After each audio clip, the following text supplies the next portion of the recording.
En octobre 1942, le Sherman va entrer en scène. Mais avant d'y arriver, il faut poser la vraie question. Était-ce le char qui a aidé à gagner la Seconde Guerre mondiale ou un cercueil roulant pour ses équipages? Avant la guerre, les États-Unis ne voyaient pas le char comme l'arme décisive du champ de bataille. L'Allemagne leur a vite donné tort, avec la Blitzkrieg et des avances qui ont pris le monde de court. Quand l'entrée en guerre américaine devient inévitable, les meilleurs engins disponibles sont le M1 Combat Car et le char léger M2. Face aux blindés allemands, ils accusent déjà un sérieux retard.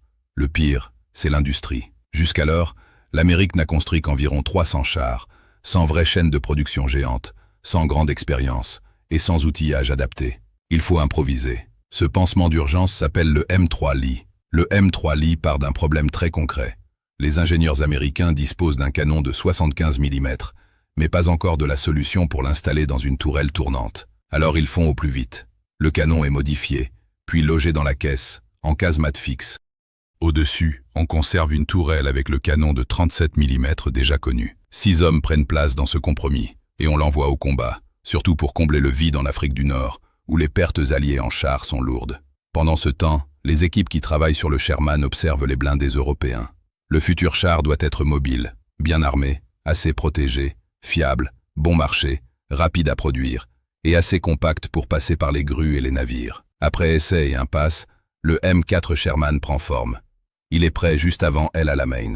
Environ 300 Sherman sont livrés à la 8e armée britannique, qui a besoin de remplacer des pertes terribles et de renforcer des chars déjà dépassés par les Panzer III et Panzer IV. Le baptême du feu se fait donc sous drapeau britannique, dans des attaques dures contre l'Africa Corps.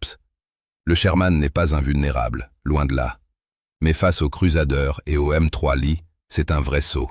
Son canon de 75 mm frappe plus fort, son blindage protège mieux, et un premier système de stabilisation permet même de tirer en mouvement avec une certaine précision.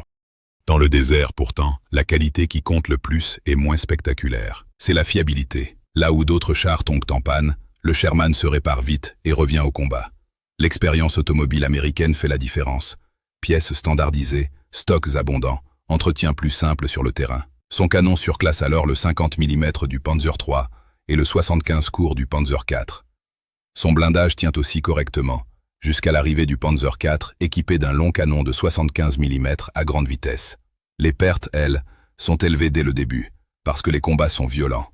Les mines font des ravages. Les canons anti-aériens de 88 mm, utilisés comme tueurs de chars à longue distance, sont encore pires pour la haute silhouette du Sherman dans le désert ouvert. En Tunisie, quelques rencontres avec des Tiger I tournent mal pour les blindés alliés. La peur est telle que des équipages prennent parfois des Panzer IV pour des Tiger. Malgré cela, le Sherman est jugé suffisant et lancé en production massive.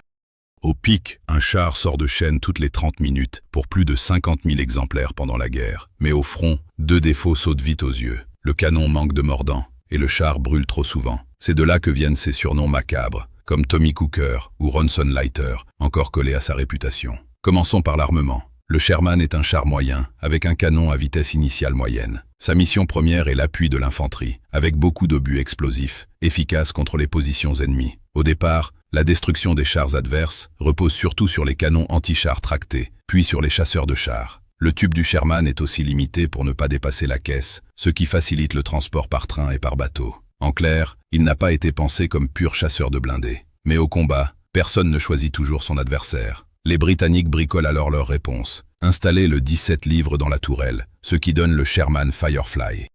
Les Américains développent ensuite un canon de 76 mm et une nouvelle tourelle, notamment pour les versions Easy 8. Même sans projectile très rapide, le Sherman compense par le volume de feu. Avec un bon chargeur, il peut envoyer jusqu'à 20 coups par minute. Contre un char ennemi, on utilise parfois de l'explosif ou de la fumée, non pour percer, mais pour aveugler, casser les optiques, gêner l'équipage. 2 Sherman qui concentrent leurs tirs sur la même cible ne sont pas une plaisanterie. Reste l'accusation la plus célèbre, le piège mortel.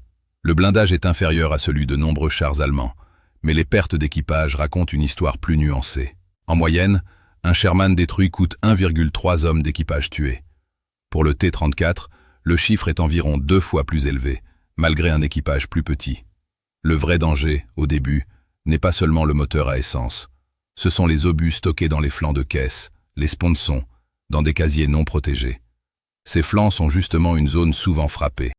Quand le blindage est percé, étincelles et éclats traversent l'intérieur, au milieu des munitions exposées. Voilà ce qui nourrit la légende noire. Statistiquement, 7 Sherman touchés sur 10 prennent feu presque aussitôt. La réponse consiste à déplacer les obus vers le plancher et à introduire le stockage humide. Les casiers sont entourés d'un liquide à base d'eau et de glycol. S'ils sont perforés, ce mélange étouffe l'incendie, ou donne au moins quelques secondes pour sortir. Le taux d'incendie tombe alors d'environ 70% à moins de 20%. La survie des équipages s'améliore nettement. Mais en Europe, le Sherman reste vulnérable à presque toutes les armes anti-chars allemandes. Au-dessus du Panzer IV, chaque rencontre devient dangereuse. D'où les blindages improvisés. Plaques, sacs de sable, rondins, maillons de chenilles, parfois même béton. Les chefs protestent et ordonnent de les retirer. Les équipages, eux, continuent. La protection ne se limite pas au blindage. La survie passe aussi par la sortie. Au départ, le chargeur n'a pas sa propre trappe.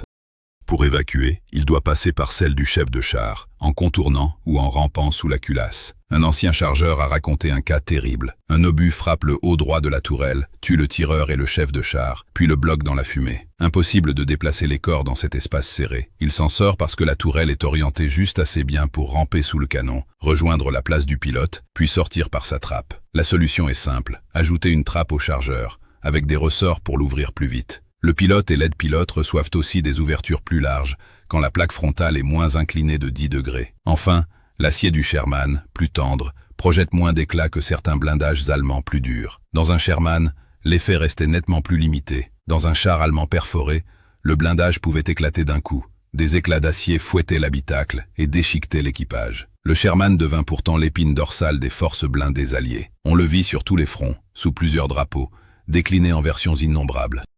En Europe, face aux chars lourds allemands, il encaissa des embuscades terribles. Mais les duels de chars étaient moins fréquents que leur légende. On en parlait parce que, lorsqu'ils survenaient, ils marquaient les esprits. Lors d'un des premiers chocs en Europe contre les nouveaux blindés allemands, 17 Sherman sur 18 furent mis hors de combat en 20 minutes.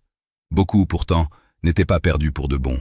On les réparait, puis ils repartaient au combat. Pour les mécaniciens, le pire venait après. Dans les Sherman perforés, si un membre d'équipage avait été touché, l'intérieur pouvait être si atroce qu'il fallait repeindre par-dessus les traces humaines. Les Sherman amphibies Duplex Drive ouvrirent la marche en Normandie, tandis que d'autres recevaient des transformations pour poser des ponts, dégager les mines ou servir à presque tout le reste. Le Sherman arrivait surtout là où il fallait, quand il fallait, et en masse. Il n'était pas parfait. Pendant la Seconde Guerre mondiale, les États-Unis cherchaient déjà son remplaçant pour corriger ses défauts. Mais lancer un nouveau char au même niveau de production, en pleine guerre, était impossible. Le Sherman resta donc le cheval de trait jusqu'à la fin. Il compensa ses faiblesses par le nombre, une fabrication facile et une solide fiabilité. Cela pesa sur l'issue du conflit, puis l'installa dans l'histoire.